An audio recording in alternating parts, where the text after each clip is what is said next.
Bueno, pues este 3 de mayo se celebra el Día Mundial de la Libertad de Prensa y en nuestra región, y sobre todo tras los hechos vistos en este fin de semana en El Salvador, bueno, pues periodistas en aquel país han expresado su preocupación de que se intensifique el hostigamiento que dicen venir experimentando aún antes de que el gobierno de Nayib Bukele, bueno, pues ampliara su control de los poderes del país. Conversé sobre ese tema más temprano con Carlos Dada, periodista y fundador de El Faro. Esto fue lo que me dijo.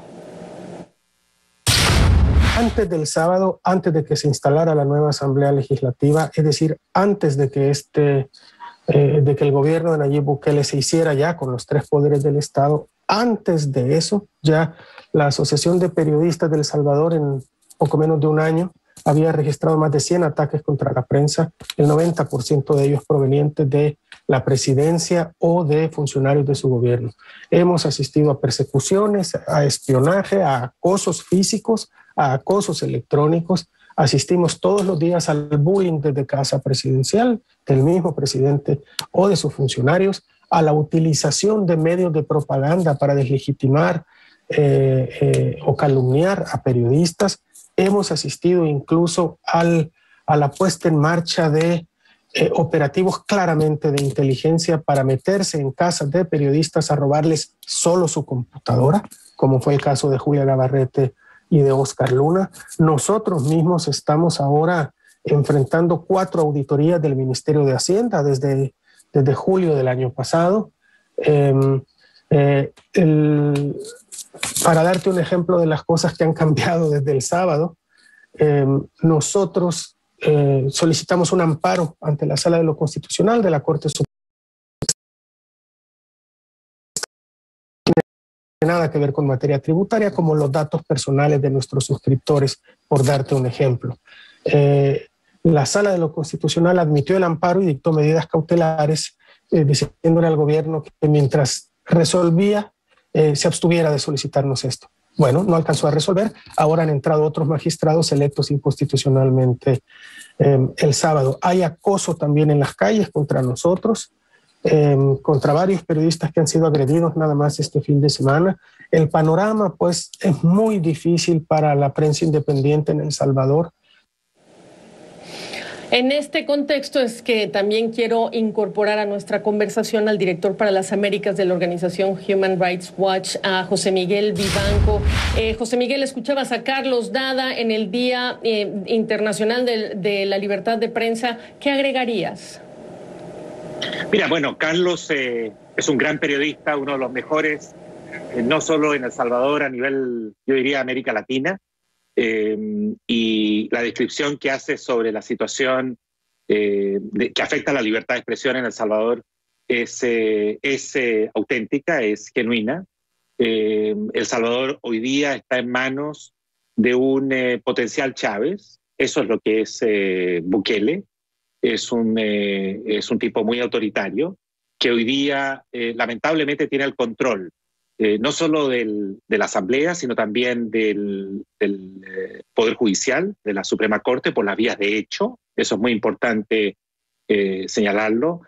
Ocuparon la sede de la Suprema Corte gracias a un fraude y al apoyo de la policía. El jefe de la policía también tiene el Ministerio Público, es decir, está en este instante con una enorme concentración de poder y lo que queda de El Salvador hoy es una fachada de democracia.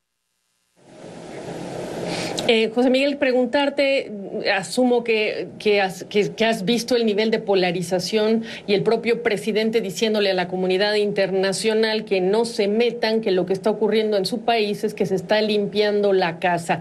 En medio de toda esta polarización, bueno, te quiero preguntar, ¿qué respondes a este tipo de señalamientos de Bukele?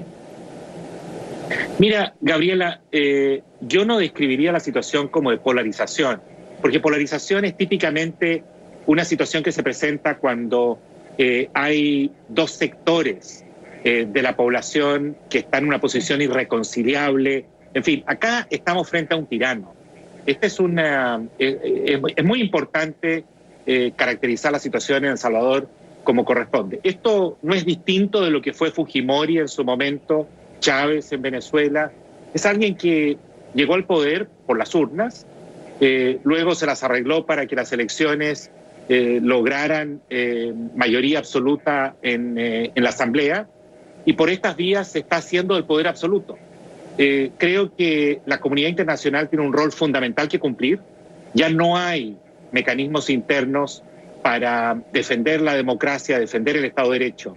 Y lo que corresponde especialmente para la administración Biden es que, aparte de las declaraciones muy oportunas y muy firmes, esto se traduzca en medidas concretas que le enseñen a Bukele que él no puede transformarse de la noche a la mañana en un tirano y gobernar como un déspota en El Salvador.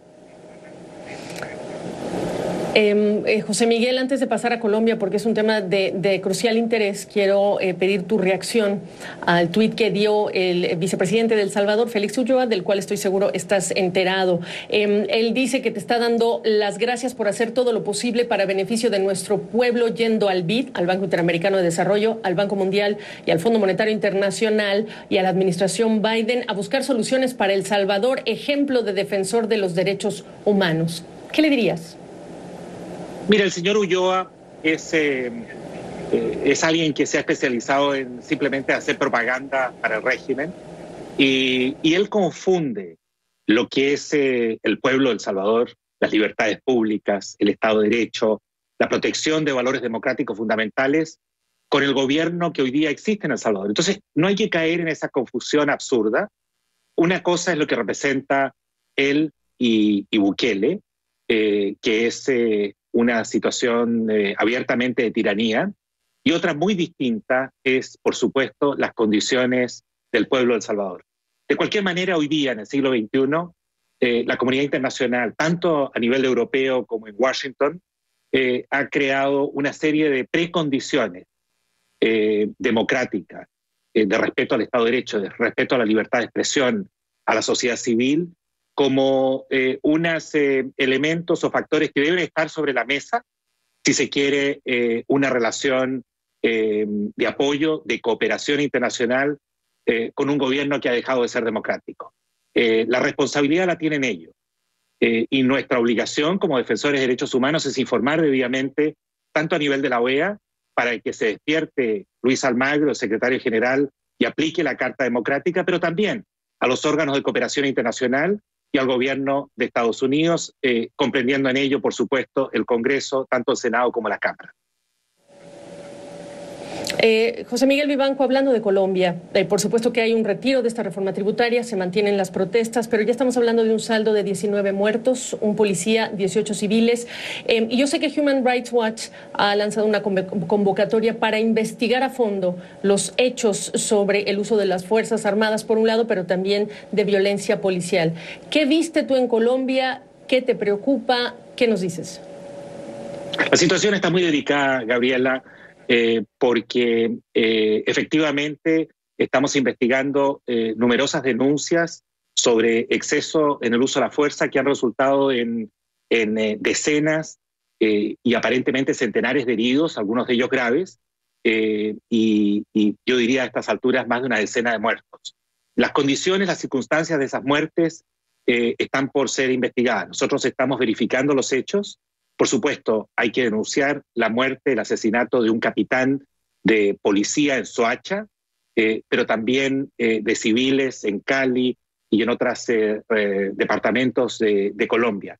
Estos hechos son muy graves y deben ser no solo investigados, sino que ojalá el gobierno de Colombia debe tomar todas las medidas para evitar que se sigan incrementando. También sabemos que han existido delitos de vandalismo, ataques a la propiedad, ataques a las fuerzas de seguridad por parte de algunos violentos. La gran mayoría de las manifestaciones han sido pacíficas.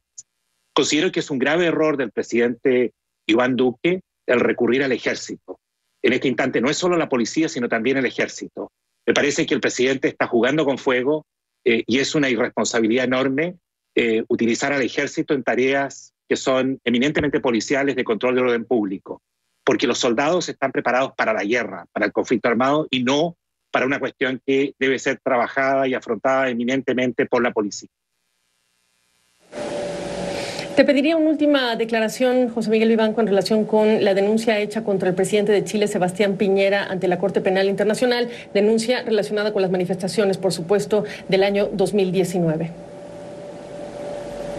Mira, estamos, Gabriela, examinando esa denuncia. Es una comunicación que se ha enviado por parte de Garzón, la Comisión Chilena de Derechos Humanos y otras entidades. Como estas comunicaciones, digamos similar a esta comunicación, hay otras ante la Corte Penal. A lo menos hay 6 comunicaciones privadas contra el presidente Bolsonaro, donde se le acusa nada menos que por genocidio. Yo creo que, desde luego la Fiscalía, la Corte, no tiene ninguna obligación frente a una comunicación de esta naturaleza, salvo que llegue a la conclusión que se cometieron en Chile crímenes de lesa humanidad, que es una cuestión que hace parte de la jurisdicción de la Corte Penal Internacional. De lo que nosotros conocemos, las evidencias que hemos evaluado en Chile, no creemos que existan antecedentes que puedan justificar la intervención de la Corte Penal Internacional, porque no creo que, a la luz de los hechos, de un examen exhaustivo y riguroso de lo que ocurrió en Chile durante las protestas, especialmente de fines del 2019, no hay evidencias de la comisión de crímenes de lesa humanidad durante la represión a las protestas, donde efectivamente se cometieron violaciones a los derechos humanos, pero no de ese carácter. La oportunidad de esta conversación. Regreso. Muchísimas gracias. Muchas gracias.